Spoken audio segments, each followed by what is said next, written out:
last-minute barbecue one hot summer's evening in 1995 in Darbasher in the United Kingdom would turn into a night of bizarre objects appearing in the sky, missing time, and a feeling that something truly out of the ordinary had taken place. On the night in question, Mike and Debbie invited their neighbours and close friends, Steve and Annie, for drinks and a late dinner.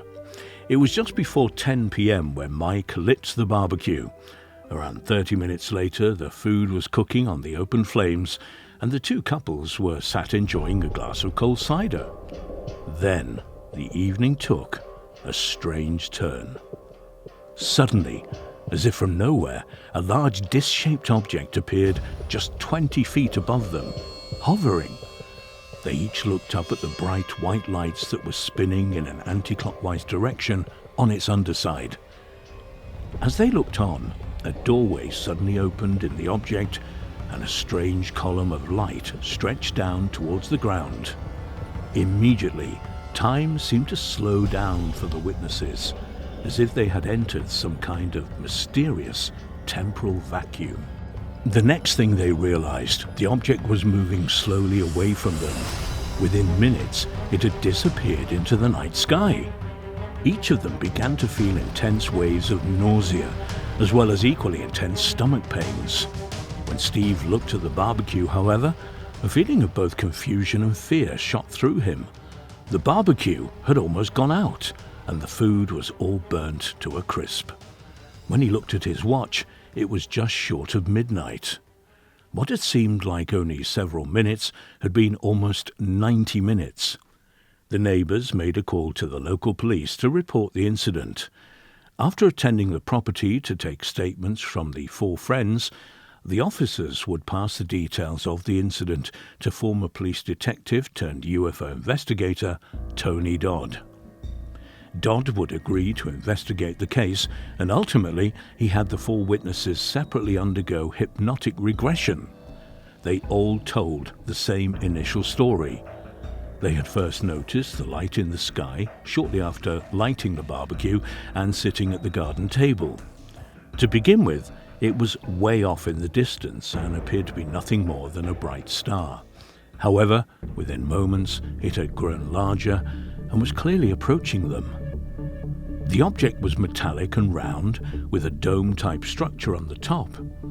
By the time it was directly overhead, each of the witnesses began to speak of the slowing down feeling before realizing they were no longer standing in the garden.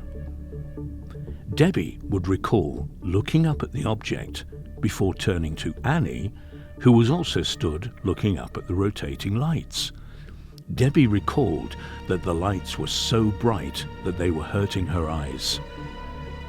It was then that she realized she was no longer in the garden, and of more concern was by herself in a strange round room. Bright lights still shined directly into her face. She recalled that she could see shadows beyond their bright glare, and that she could see big black eyes looking at her. She realized that she was laying on a hard table that appeared to be slightly raised. All the while, the shadows were moving around her. During this point in her regression session, she became visibly distressed, so much so that the session was brought to a close early. It was clear to Dodd that recalling the incident unleashed far too much trauma for Debbie. Annie would also show a similar intense distress, while she recalled that evening stood in her friend's garden. Now she would recall that at the same time the column of light came down from the craft. A small figure wearing a bizarre black hooded cloak appeared in the garden. She described the figure as having a strange, pale face with a pointed chin and very large black eyes. As she watched the figure, two more of the bizarre entities appeared, as if out of thin air. She told how the figures reached for her arms and dragged her towards the light. As they moved, the two figures began talking to each other using strange, animal-like grunting noises. Her next memory was of being in a strange round room with lots of creatures around her. All of them were wearing strange, hooded cloaks. She looked around the room, noticing that the rounded walls appeared to glow with orange light and was divided into strange squares. She too was placed on a raised table and underwent what appeared to be several medical procedures. She recalled a hand with 3 fingers touching her face and pulling her hair. Then she saw another hand appear. This one was holding a bizarre silver device that appeared to be a rod with a square at the top. With her attention on this futuristic tool, another entity injected something into her neck, causing her slight pain. She could also feel a pressure on her stomach, as if something was pressing down on it. Then one of the creatures moved its face close to hers. She recalled that it was extremely pale, with long black eyes. She became increasingly agitated as the creatures continued about their business. She's not sure if she blacked out, but the next thing she knew, she found herself standing back in the garden, looking up at the round craft that was now steadily ascending into the sky. Although several attempts were made, Mike was unable to be regressed to the night in question, and his session had to be abandoned. Steve, on the other hand, would recall several strange details. He recalled sitting in his garden when he heard his wife Annie screaming as the object first approached them. He too would suddenly find himself in a bright round room with lots of figures moving about around him. He also recalled these figures were wearing strange black hoods. He would further recall that these cloaks appeared to be made of something similar to black tin foil. Unlike the 2 women, Steve would recall being in a strange transparent tube with several small beings standing around the outside looking in at him. He was soon removed from the tube by these strange entities and taken to a different room. This one was a lot larger, and there were many more of the cloaked figures in there. They were carrying something strange in their hands, something that looked like white balls. He also witnessed a large board on the wall that appeared to show the planets of the solar system. The next thing, Steve realized he was back inside the strange tube and was unable to move. Moments later, he was back in the garden, looking up at the round craft that was moving away from him. He could see Annie screaming at his side. Just what happened to the 2 couples that evening in a garden in Derbyshire? If we accept the witnesses' regression accounts as accurate, then it would clearly appear to be a case of alien abduction.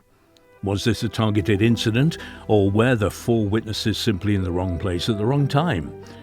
It is perhaps worth noting that Steve recalled during his regression session that he had a strange feeling in the garden that evening, a feeling of anticipation that he couldn't quite put his finger on. We might also note that the barbecue was a last-minute arrangement. Might it be, as bizarre as it might sound, that the idea to make these last-minute arrangements was placed into Mike and Debbie's heads by their abductors? There are many cases of alien abduction on record where abductees have gone to the location of their abductions without knowing why, as if guided or tempted there. And what might the purpose of this abduction have been? While it appears there were several medical procedures performed, there was no apparent dialogue between the witnesses and their abductors, and no message or words of wisdom were imparted. There are, though, certain details that the witnesses mentioned that resonates nicely with other apparent cases of alien abduction. The round room, for example, or the walls that appeared to glow. Such details can be found in many other encounters. Even the descriptions of their abductors, pale skin, large heads, and large black eyes, appear almost identical to the typical description of alleged grey aliens. According to Tony Dodd, each of the witnesses was significantly shaken by the events of that summer's night and by the revelations that came from their regression sessions, so much so that all 4 declined to take the investigation further. And while it is perhaps a shame that further details might remain locked away in the subconscious of the witnesses, Their lack of desire for publicity quite possibly makes their account that much more credible. One thing is for certain. Something truly remarkable took place that night in 1995. Events that could very well prove to be important in understanding not only UFOs, but also the alien abduction phenomenon. When we think of claims of alien abduction, we might envision a journey beyond the stars. However, a number of cases involve the alleged abductee being taken not into the vast reaches of space, but deep beneath the Earth's oceans, to huge underwater bases. One of the most intriguing of these subaquatic alien encounters took place one summer in the mid-1950s in the South American country of Argentina. The case was examined by UFO researcher Hector Antonio Pico, who carried out an extensive investigation into the bizarre events. And despite how outlandish they might at first appear, there is good reason to believe the witness to be credible. Shortly before midnight on the night in question, in August of 1956, Orlando Jorge Ferraudi was stood on the beach preparing for an evening of night fishing. As he was setting out his fishing equipment, he heard footsteps of someone approaching him from behind. He began to turn round, expecting to see a local homeless man who often came down to the beach while he was night fishing, and with whom Orlando would sometimes share a cigarette. However, on this occasion, in place of the homeless man, was a bizarre humanoid figure, approximately 7 feet tall, with extremely pale skin, equally pale eyes, and dressed in a white one-piece suit that appeared to have no zippers or buttons. The humanoid stared at Orlando before a voice suddenly sounded in his head. It told him not to be afraid, and that he wished Orlando to join him on a journey. The humanoid held in his hands a strange box that, when opened, acted as a torch. As Orlando followed, the humanoid used the box to light the way. Several moments later, Orlando noticed a disc-shaped object heading in their direction, gliding slightly above the surface of the water. It eventually came to a stop several feet in front of them, a ladder extending forward from its side toward the ground. Another humanoid appeared in a gap next to the ladder and made a welcoming gesture to them to step on board. The humanoid who greeted him on the beach did so, and Orlando followed. As soon as he stepped inside the otherworldly vehicle, Orlando noticed a young girl, around 12 or 13 years old. She immediately introduced herself as Elena and assured him that their hosts were not a danger to them and that he should not be afraid. She told Orlando that she had been sleeping and was awoken by a noise that she thought was the family cat. When she went outside, a bright glass tube came down from above and brought her into the craft. This description is remarkably similar to many alien abduction encounters that would unfold decades later all around the world. The next thing Orlando and Elena realized was that one of the humanoids was talking to them telepathically. They were told they would each have to change their clothes before going further into the ship, as their bodies contained germs and bacteria that was harmful to their hosts. Orlando was handed an overall-type suit similar to those the humanoids wore. Elena was taken into a separate room where she could change into a similar outfit. When Orlando first attempted to step into the attire, he noticed that it was much too small.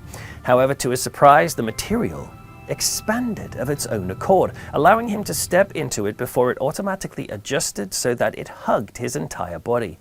He also noted that, although there was nothing on his feet, they felt as though he were wearing a very comfortable, if invisible, pair of shoes. His clothing was placed inside a small box that had a glass wall similar to a television. When the lid was closed, a green gaseous substance appeared, which Orlando presumed was some sort of antibacterial agent. It was then that Orlando realized that the craft had moved out to sea. It plunged beneath the surface of the icy waters of the Atlantic Ocean and moved through the water at great speed. The pilots of the craft informed Orlando and Elena that they moved under the waters of the planet in order to avoid radar. After a short time, the object emerged from the water and blasted straight up and into outer space. Orlando would later recall how the Earth appeared like a blue round ball with white spots dashed over its surface. He also saw the moon, which he described as an opaque grey. It is important for us to remember that these descriptions came before NASA's photographs of our planet and its lunar neighbor. The alien hosts would then inform Orlando that they would project a force field that would attract their craft as if they were inside a tube in space. Then, in an instant, the Earth became no bigger than an orange, suggesting that they were into the outer solar system. These descriptions, incidentally, are remarkably similar to how Area 51 whistleblower Bob Lazar would describe UFO propulsion systems more than 30 years later. Orlando would also offer other details of the craft that would surface in Lazar's testimony in the late 1980s. For example, he offered that the craft didn't fly so much as it slid along a force field. This force field was created and controlled by 3 specific energies in the propulsion system. They would travel through space or around the Earth using anywhere from all 3 of these energies. Moments later, the craft was heading back to Earth and toward the waters of the Atlantic Ocean. They traveled deep under the water before they realized that they were inside a gigantic underwater dome that Orlando would later describe like a giant igloo. And as they looked outside the craft, they could see multiple tall buildings making up an entire city. Several of the disc-shaped craft were at various ports. As Orlando looked at them, his host must have picked up on the questions in his mind as he suddenly informed him that the structure they were inside was a base where vehicle repairs and maintenance were carried out. A short time after their arrival, their hosts approached them once more and told them they would each undergo a series of tests. Tests which to Orlando and Elena seemed quite peculiar. First of all, a tray of what appeared to be 5 eggs were brought to each of them. Each of these curious eggs was a different color: red, yellow, brown, green, and a color that Orlando couldn't quite recall.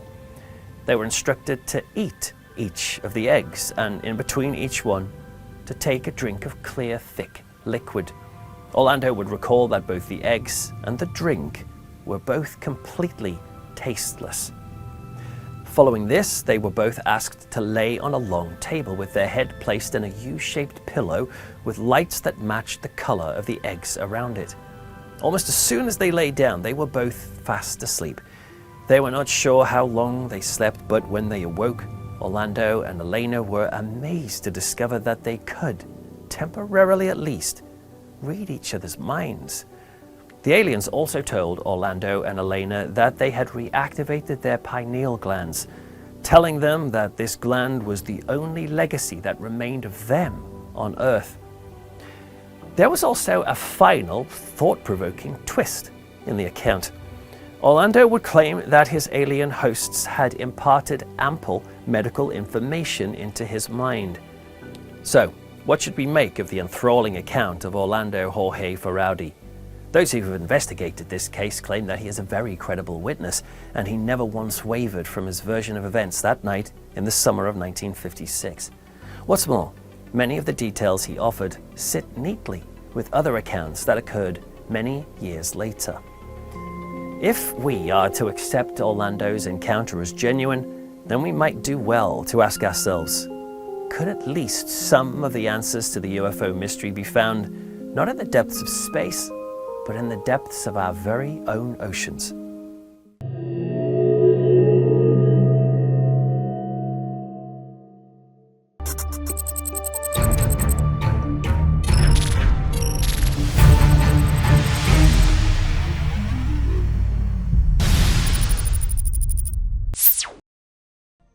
The case of the alien abduction of the Mann family is as intriguing as it is unsettling.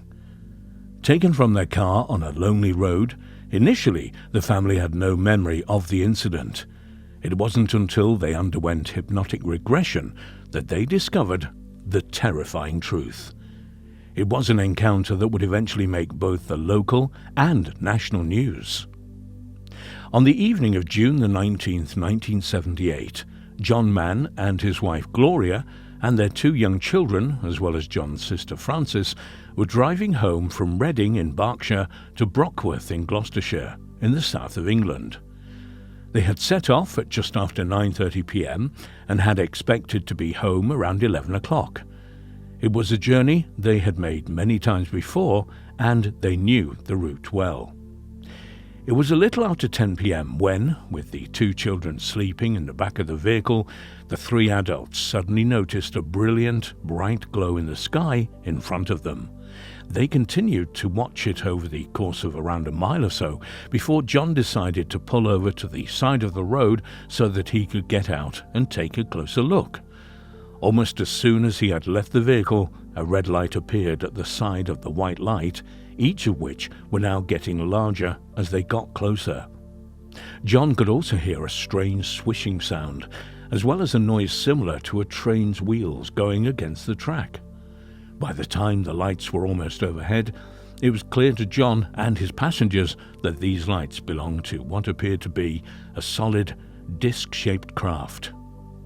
Gloria began to scream at her husband to get back into the car, and he quickly did so.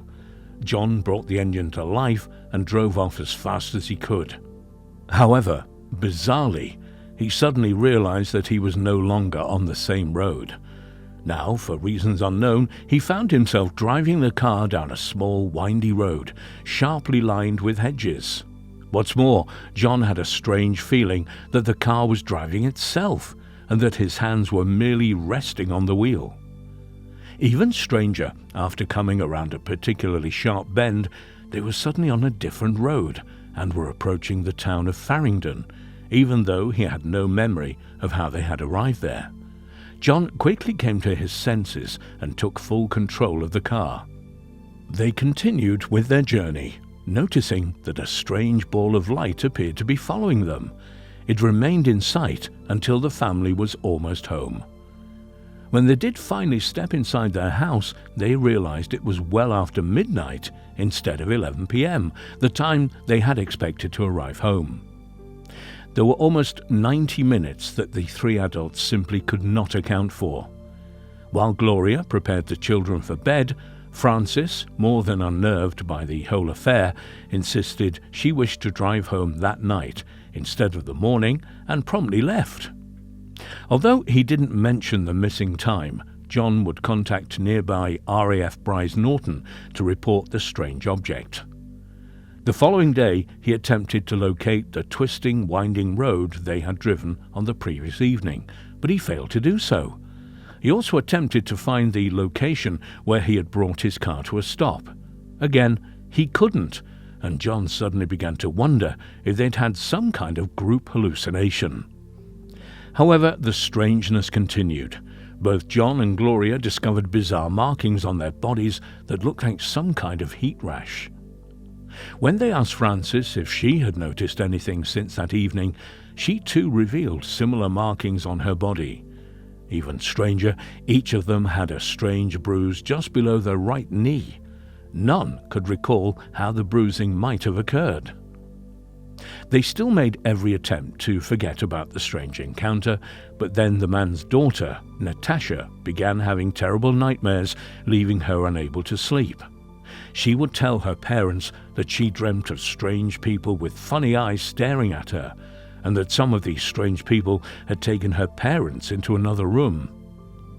After hearing his daughter's revelations, John Mann realized that something truly out of the ordinary had taken place on that lonely road that night.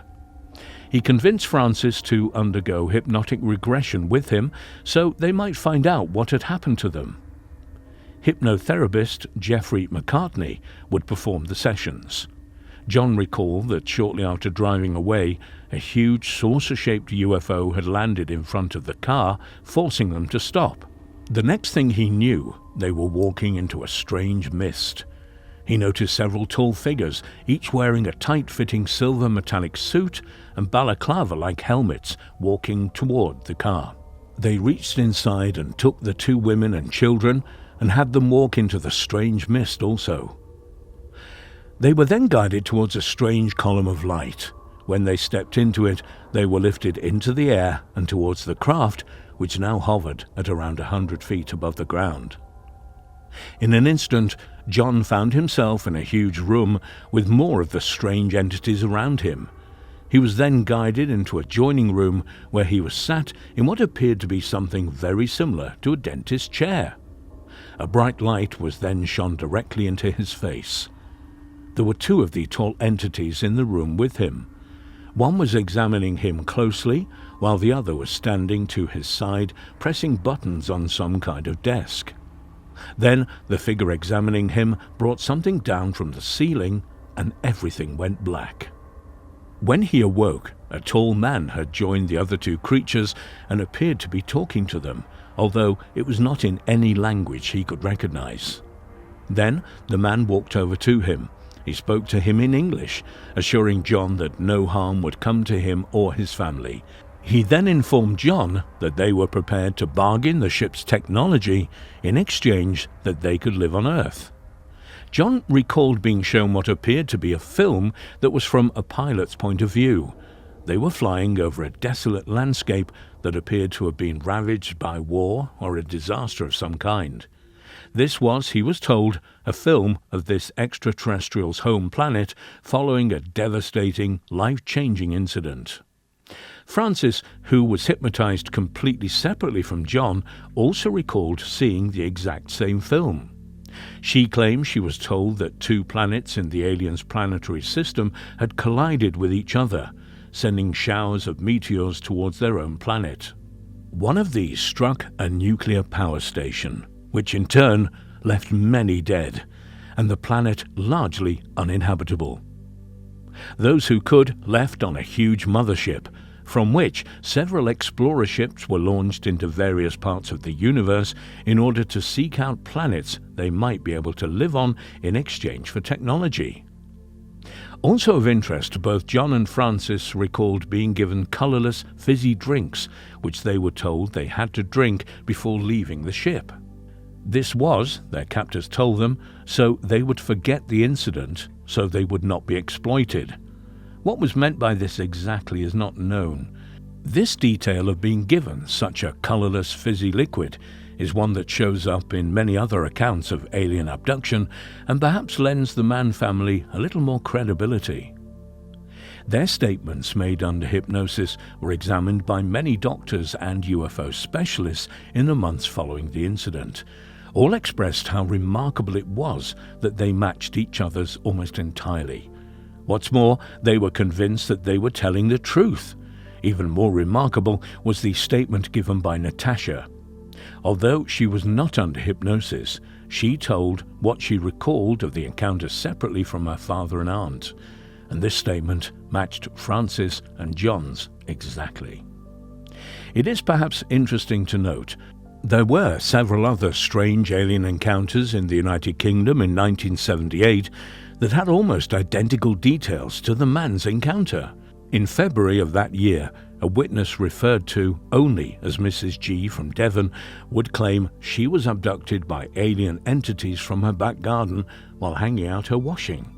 Even more amazing, much like the encounters of the Mann family, she recalled a bright light heading in her direction before a strange column of light surrounded her and lifted her from the ground. She then recalled seeing several tall entities that were dressed in shiny metallic suits with what appeared to be a balaclava on their heads. The next thing she knew, she blacked out and woke up in her garden, the washing still waiting in the washing basket beside her. Another remarkably similar incident occurred around 6 months after that of the Mann family in December 1978. On the night in question, John Day, his wife Susan, and their 3 children were travelling back to Essex following a visit to Susan's parents. They had set off at 9:20 p.m. on a journey that should have taken no more than 30 minutes. However, when they arrived home, they discovered it was 45 minutes after midnight. They had no memory of almost 3 hours. Like the Mann family, after suffering intense nightmares, John Day opted to undergo hypnotic regression. Under the supervision of hypnotist Leonard Wilder, he would reveal an account that resonated perfectly with that of the Mann family. Suddenly, a beam of light appeared and began to lift the entire car from the ground. His next memory was being in a giant room. Stood around him were 3 tall creatures. Each was dressed in a tight, silver one-piece suit, and each had on a helmet that appeared similar to a balaclava. Were the apparent extraterrestrials behind these encounters the same as those who abducted the Mann family? And if so, how many other people who didn't come forward or simply didn't recall anything from their encounters might have undergone similar circumstances in 1978? Perhaps many more than we might suspect.